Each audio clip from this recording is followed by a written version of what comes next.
Le secret du lac gelé. Un vent glacé soufflait sur le lac gelé, portant avec lui une odeur âcre de gel et de pin. Le paysage hivernal, avec ses arbres dénudés et ses collines enneigées, semblait figé dans le temps. Élise, enveloppée dans son manteau de laine épaisse, se tenait à l'orée du lac, observant la surface miroitante.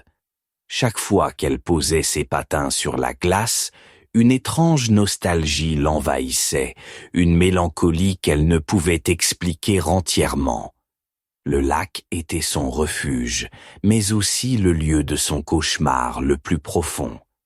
3 hivers plus tôt, un accident tragique avait emporté sa famille sous la glace. Depuis, Élise était hantée par des souvenirs flous et des visions troublantes. Elle ne pouvait se résoudre à quitter cet endroit, comme si une partie d'elle-même y était restée emprisonnée sous la surface gelée. Alors qu'elle glissait sur la glace, des craquements sinistres résonnaient sous ses patins, comme des murmures d'une conversation lointaine. Elle ressentait le froid mordant pénétrer ses os, chaque souffle de vent semblant chuchoter des secrets oubliés. Parfois, elle croyait apercevoir des visages sous la glace, des formes fugitives qui disparaissaient dès qu'elle tentait de les fixer du regard. Un jour, alors que le crépuscule tombait et que le ciel se teintait d'un rouge sanglant, Élise s'aventura plus loin sur le lac. La lumière déclinante jetait des ombres inquiétantes sur la glace, et l'air était chargé d'une tension palpable. Soudain, elle entendit son nom, murmuré avec insistance, comme si la glace elle-même l'appelait. « Élise, Élise !» Elle s'arrêta net, le cœur battant à tout rompre. Le murmure se fit plus distinct, et elle vit, avec une clarté terrifiante, les visages de sa famille apparaître sous la glace. Le visage de sa mère, figé dans une expression de douleur, celui de son père, les yeux écarquillés de terreur, et son petit frère, dont le sourire innocent était déformé par l'horreur. Des fissures commencèrent à se former autour d'elle, révélant des scènes de l'accident. Elle les revoyait, tous ensemble, riant et patinant, avant que la glace ne cède sous leur poids. Les souvenirs refoulés revenaient en vagues dévastatrices, chaque craquement de glace amplifiant sa panique. Elle pouvait presque sentir l'eau glaciale les engloutir, le goût métallique du désespoir sur sa langue. Les fissures s'élargirent et Élise glissa, entraînée dans une vision hallucinatoire où elle revivait l'accident. La glace cédait sous ses pieds, et elle se retrouva plongée dans l'eau noire et glacée, ses membres engourdis par le froid. Les visages de sa famille l'entouraient, leurs mains fantomatiques tentant de l'attraper, de la tirer vers les profondeurs. Elle se débattait, luttant pour remonter à la surface, mais quelque chose la retenait. Leurs murmures se faisaient plus pressants, plus désespéré. « Élise, viens avec nous. Ne nous abandonne pas. » Elle sentait leur présence devenir de plus en plus tangible, comme si eux aussi cherchaient à échapper à leur prison de glace. La vision s'intensifia, les scènes de l'accident se superposant à la réalité. Elle voyait sa mère se débattre, son père tenter désespérément de les sauver, son petit frère pleurer de terreur. Son propre cri déchirait l'air, se mêlant aux leurs dans une cacophonie de douleur et de désespoir. Puis, tout s'arrêta. La glace sous elle était intacte, le lac silencieux et immobile. Élise se tenait là, les jambes tremblantes, le souffle court. Les visages avaient disparu, ne laissant derrière eux que des échos de murmures et des souvenirs douloureux. Était-ce une hallucination, un produit de son esprit tourmenté par la culpabilité? Ou y avait-il vraiment quelque chose de surnaturel à l'œuvre? Elle regarda autour d'elle, cherchant des signes de ce qu'elle avait vécu. Rien ne semblait réel, et pourtant, la sensation de froid mordant, l'odeur âcre du gel, les craquements sinistres de la glace, tout cela était bien là. Elle ne savait plus distinguer la réalité de l'illusion. Les visages sous la glace, les murmures, tout cela pouvait être le produit de son esprit fragile, dévasté par la perte et la culpabilité. Élise fit un pas en avant, puis un autre, incapable de se résoudre à quitter le lac. Les souvenirs de sa famille étaient trop forts, trop présents. Elle était liée à cet endroit d'une manière qu'elle ne comprenait pas entièrement. La glace craqua à nouveau sous ses pieds et elle sentit une main fantomatique effleurer la sienne. Elle se retourna brusquement, mais il n'y avait personne. Juste le silence oppressant du lac gelé et les ombres qui dansaient à la lueur de la lune. Elle ferma les yeux, tentant de chasser les visions, de retrouver un semblant de paix. Mais les murmures persistaient, les visages revenaient sans cesse hanter son esprit. Le froid devenait insupportable et elle se sentait de plus en plus engourdie. Ses pensées se brouillaient et elle avait du mal à distinguer le rêve de la réalité. Était-elle encore sur la glace ou déjà sous elle, prisonnière avec sa famille? La frontière entre les deux devenait floue, insaisissable. Dans un ultime effort, elle ouvrit les yeux et regarda autour d'elle. Le lac était toujours là, immobile et silencieux. Mais quelque chose avait changé. Elle ne se sentait plus seule. Les visages de sa famille, bien que fugaces, semblaient plus proches, plus réels. Les murmures se faisaient plus intenses, comme une mélodie lointaine qui l'appelait. Elle comprit alors, d'une manière inexplicable, qu'elle était déjà avec eux. Depuis le jour de l'accident, elle n'avait jamais vraiment quitté le lac. Elle était restée emprisonnée sous la glace, ses souvenirs et ses visions n'étant que des échos d'une réalité qu'elle refusait d'accepter. Élise ferma les yeux une dernière fois, se laissant emporter par les murmures apaisants de sa famille. La glace craqua sous elle et elle se sentit glisser lentement vers les profondeurs glaciales. Elle était enfin de retour, là où elle appartenait, avec ceux qu'elle avait perdus.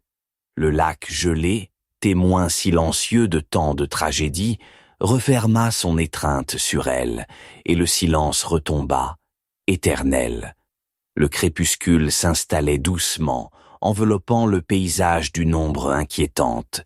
Élise, les yeux fixés sur le lac, se sentait écartelée entre deux réalités. Sa respiration se fit plus rapide, alors que des souvenirs flous et des visions oppressantes se superposaient à son champ de vision. Elle se demanda si elle n'était pas en train de sombrer dans la folie.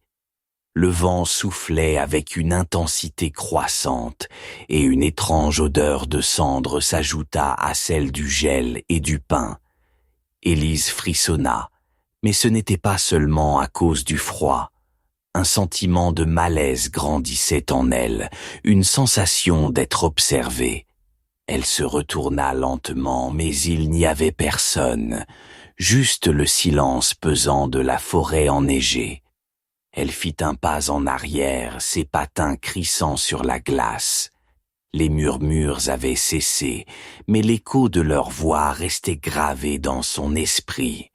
Elle se souvenait de leur appel désespéré, de leur visage déformé par la terreur. Était-ce vraiment une hallucination? Ou avait-elle entrevu une vérité plus sombre, cachée sous la surface du lac? Soudain, une silhouette apparut à la lisière de la forêt, là où les arbres dénudés formaient une barrière naturelle. Élise plissa les yeux pour mieux voir. C'était un homme, grand et mince, vêtu d'un manteau noir. Son visage était partiellement caché par l'ombre, mais ses yeux brillaient d'une lueur étrange. « Élise, dit-il d'une voix douce mais ferme, il est temps de revenir. » Elle recula instinctivement, glissant légèrement sur la glace. « Qui êtes-vous? Que me voulez-vous » demanda-t-elle, la voix tremblante. « Je suis ici pour t'aider, Élise.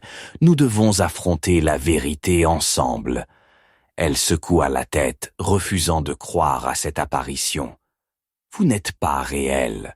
Vous n'êtes qu'une autre hallucination. » L'homme s'approcha lentement, ses pas presque silencieux sur la neige. « Je suis bien réel, et tu sais que je dis la vérité. Le lac a des secrets que tu dois découvrir, des secrets sur ce qui s'est réellement passé ce jour-là. » Élise sentit une vague de panique l'envahir. « Je me souviens de tout. La glace a cédé, et ils sont tous morts. C'est tout. » L'homme hocha la tête, un sourire triste sur les lèvres. « Non, Élise, ce n'est pas tout. Il y a des choses que tu as oubliées, des choses que tu dois affronter pour trouver la paix. » Elle hésita, déchirée entre la peur et la curiosité. « Et si je ne veux pas savoir? Si je préfère oublier? Alors tu continueras à être hanté par ces visions, ces murmures. Ils ne te laisseront jamais en paix. » Il tendit la main vers elle. « Viens avec moi. Ensemble, nous découvrirons la vérité. » Après un moment de réflexion, Élise fit un pas en avant, puis un autre, jusqu'à ce qu'elle soit à portée de main de l'homme. Il saisit doucement sa main glacée et l'entraîna vers la forêt. Ils marchèrent en silence, la neige crissant sous leurs pas. L'atmosphère était lourde, oppressante. Les arbres semblaient se rapprocher, formant un tunnel sombre et sinistre. Élise sentait son cœur battre à tout rompre, chaque souffle devenant une lutte contre la peur. Ils arrivèrent finalement à une petite cabane en bois, cachée parmi les arbres. L'homme ouvrit la porte et la fit entrer. À l'intérieur, une chaleur réconfortante les enveloppa, contrastant avec le froid glacial de l'extérieur. Élise observa la pièce, ses yeux s'attardant sur les objets familiers. « Cette cabane, c'était celle de mon grand-père, » murmura-t-elle. « Je n'y suis pas revenue depuis des années. »« Oui, » répondit l'homme, « c'est ici que tout a commencé. » Il se dirigea vers une vieille commode et en sortit un carnet de cuir usé. « Lis ceci, » dit-il en le tendant à Élise. Elle prit le carnet avec des mains tremblantes et l'ouvrit.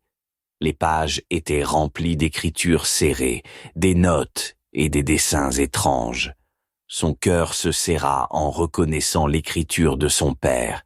« Ce carnet, c'est celui de mon père.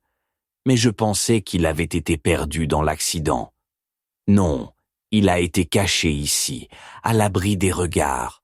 Ton père y a consigné des choses qu'il ne voulait pas que tu oublies. » Elle commença à lire, ses yeux parcourant les pages avec une frénésie croissante.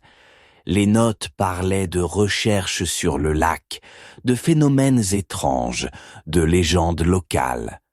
Plus elle lisait, plus une vérité terrifiante se dessinait. « Le lac est maudit, » murmura-t-elle.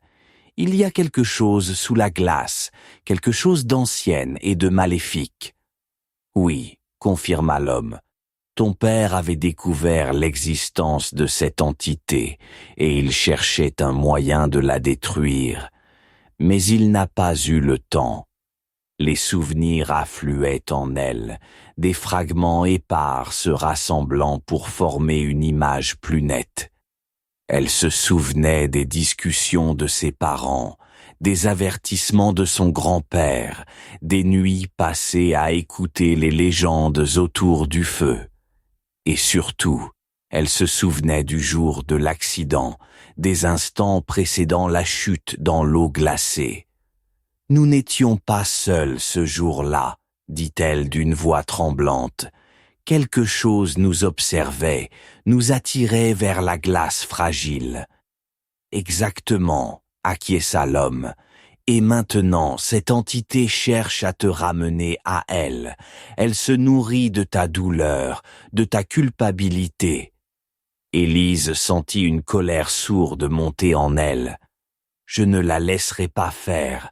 Je dois trouver un moyen de la combattre, de libérer ma famille. Pour cela, tu devras retourner au lac, affronter tes peurs et découvrir le cœur de cette malédiction.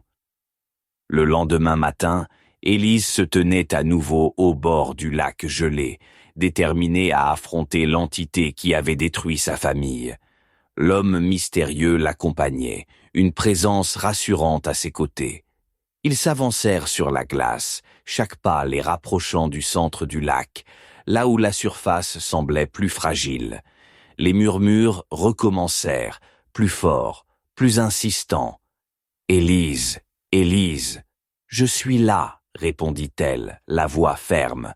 Montrez-vous. » La glace craqua sous leurs pieds et une lueur étrange émanait des profondeurs.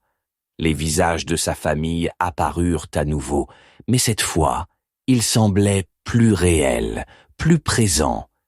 Élise sentit une main fantomatique saisir la sienne et elle se laissa entraîner. Elle se retrouva plongée dans l'eau glacée, ses membres engourdis par le froid. Mais cette fois, elle n'était pas seule. L'homme la suivait, sa présence lui donnant la force de continuer. Il nageait vers une lumière au fond du lac, là où l'entité les attendait.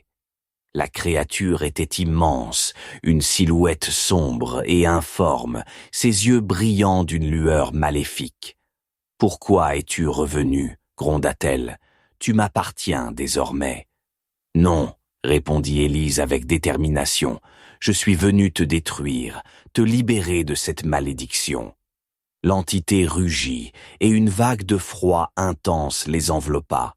Mais Élise tenait bon, ses doigts serrés autour de la main de l'homme. Ensemble, ils avancèrent, défiant la créature. Les murmures de sa famille se firent plus forts, l'encourageant à continuer. Avec un ultime effort, Élise plongea vers le cœur de l'entité, une lueur de détermination dans les yeux. Elle sentit une chaleur apaisante l'envelopper et une lumière éclatante les engloutit tous. Lorsqu'elle ouvrit les yeux, Élise se trouvait à nouveau sur la glace, le lac silencieux et immobile. L'homme avait disparu, mais elle sentait sa présence réconfortante en elle. Les visages de sa famille s'étaient évanouis, remplacés par un sentiment de paix. Elle se redressa, sentant le poids de la malédiction se dissiper. Le lac avait retrouvé son calme et les murmures avaient cessé. Élise savait qu'elle avait accompli ce qu'elle était venue faire. Elle avait libéré sa famille et mis fin à la malédiction. Mais alors qu'elle s'éloignait du lac, une ombre passa derrière elle et un murmure lointain résonna dans l'air froid. « Élise, nous sommes toujours là. » Elle se retourna brusquement, mais il n'y avait personne. Le lac, témoin silencieux de tant de tragédies, restait impassible. L'horreur continuait, suggérant que le cycle n'était peut-être pas encore brisé. Élise marcha vers la forêt, le cœur lourd mais déterminé. Elle savait que, même si elle avait remporté une bataille, la guerre contre les ténèbres du lac n'était pas encore terminée.